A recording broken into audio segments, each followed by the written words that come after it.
Video کو like کر کے آگے شیئر ضرور کر دینا۔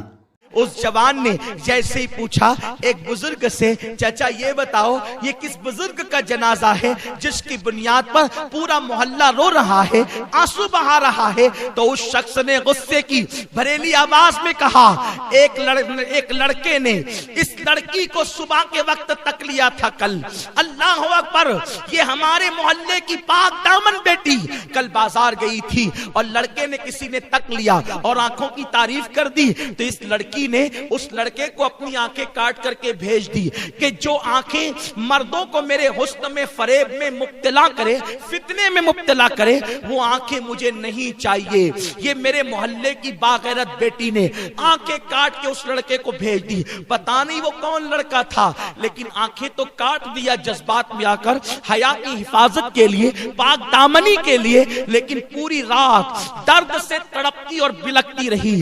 اس سے درد آنکھوں کا برداشت نہ ہوا اور آخرکار رات کے آخری حصے میں اس کا انتقال ہو گیا۔ اسی پاک دامن بیٹی کا جنازہ اٹھ رہا ہے۔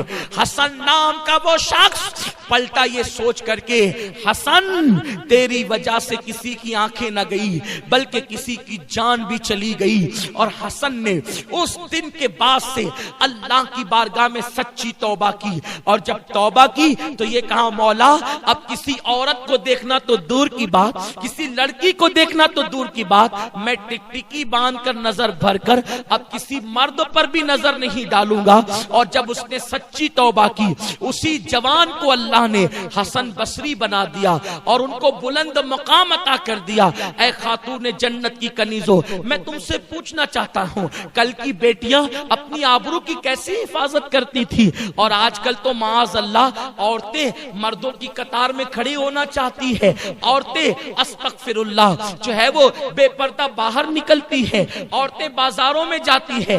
اگر ایک لڑکی کو کام ہے چوڑی خریدنے کے لیے، اس کے ساتھ 4 لڑکیاں جائے گی اور چوڑیاں خریدے گی تو پہلے 10 دکانیں گھومے گی، ٹائم پاس کرے گی۔ اے خاتون جنت کی کنیزوں، دوپٹہ ایک خریدنا ہوگا، 5 لڑکیاں ایک ساتھ نکلے گی اور 5 دکانیں 10 دکانیں چھانے گی۔ یہ سب کیوں ہوتا ہے؟ ٹائم پاس کرنا ہے، مزہ لینا ہے۔ پھر کبھی چوڑی والے سے مذاق ہو رہی ہے، کبھی دوپٹے والے سے مذاق ہو رہی ہے، کبھی سبزی والے سے مذاق ہو رہی ہے۔ اے خاتون جنت کی کنیزوں، اسلام وہ مقدس دین ہے جو سگے چچا کے بیٹے کے ساتھ، یعنی چچا زاد بھائی کے ساتھ بھی پردہ کرنے کا حکم دیتا ہے، ماموں زاد بھائی کے ساتھ بھی پردہ کرنے کا حکم دیتا ہے، خالہ زاد بھائی کے ساتھ بھی پردہ کرنے کا حکم دیتا ہے۔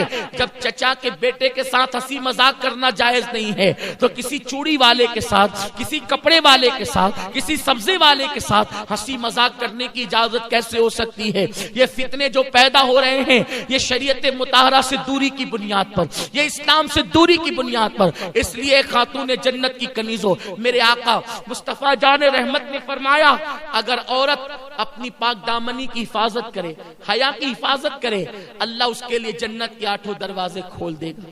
اور چوتھی چیز آقا فرماتے ہیں، جو عورت اپنے شوہر کی فرما بردار بن جائے، جو عورت اپنے شوہر کی فرما برداری کرے، اللہ اس کے لیے جنت کے 8 دروازے کھول دے گا۔ آج عورتیں شوہروں سے منہ چلاتی ہیں۔ آقا کریم صلی اللہ علیہ وسلم فرماتے ہیں کہ جو عورت اس حالت میں انتقال کرے کہ اس کا شوہر اس سے ناراض ہو، ایسی عورت جہنم میں جائے گی۔ اور اگر کسی جنتی عورت کو دیکھنا ہو تو اس عورت کو دیکھے جس کا شوہر اس سے راضی ہو، اور اس حالت میں اس کا انتقال ہو کہ اس کا شوہر اس سے راضی ہو، وہ عورت جنتی عورت ہے۔ اے خاتون جنت کی کنیزوں، آج تو عورتیں شوہر کی اجازت کے بغیر کہیں بھی چلی جاتی ہیں، شوہر کے حکم کے بغیر کہیں بھی چلی جاتی۔ شوہر کام پہ نکلا، ادھر یہ نکل گئی، اس کے گھر بیٹھ، اس کے گھر بیٹھ، یہاں جا وہاں جا۔ یاد رکھیں، اگر شوہر منع کر دے تو بیوی کو یہ حق نہیں کہ وہ اپنے باپ کے گھر بھی جائے، اپنی ماں کے گھر بھی جائے، کیونکہ نکاح کے بعد، شادی کے بعد ماں باپ سے بڑا حق ایک عورت پر اس کے شوہر کا ہوتا ہے۔ آقا کریم علیہ السلام فرماتے ہیں کہ اگر اسلام میں اللہ کے سوا کسی کو سجدہ کرنے کی اجازت ہوتی تو میں عورتوں کو حکم دیتا کہ وہ اپنے شوہر کو سجدہ کرے، لیکن چونکہ کسی کو غیر اللہ کو سجدہ کرنے کی اجازت نہیں. یہاں مجھے ایک حدیث پاک یاد آتی ہے. خواتین غور سے سنیں. آج کل اگر شوہر ماں باپ کے گھر نہ بھیجے, بہنوں کے گھر نہ بھیجے, شادی میں نہ بھیجے, تو عورتیں پنچایت بٹھا دیتی ہے کہ مجھے یہاں نہیں بھیجتے, وہاں نہیں بھیجتے, اور گھر کی عزت باہر آتی ہے.